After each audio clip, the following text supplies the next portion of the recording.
Auf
dem System läuft und die immer berechnet, wie sie die Motoren steuern muss.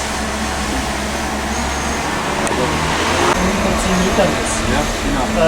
Was er damit kombiniert, und das ist zum Beispiel bei Wind dann wichtig, er hat gleichzeitig intern einen sehr sensiblen Barometer drin, kann dann messen und kann damit mit diesem Sensor sehr schnell berechnen, ob er Höhe verliert oder gewinnt, kann mit Höhengenauigkeit halten und hat gleichzeitig in den armen Seiten drin Gyrometer und die Lagemessung. Das ist ja ähnlich wie die Wasserwaage. Das ist eine Wasserwaage. Und sobald es da dann zu einer Lageveränderung kommt, bei dieser digitalen Wasserwaage, kann er natürlich sehen, okay, das Ganze kippt nach links, kippt nach rechts, bedeutet, wenn ich einen Steuereingriff habe, das war windbar. Und kann dann anhand der Lageveränderung das Ganze wieder korrigieren.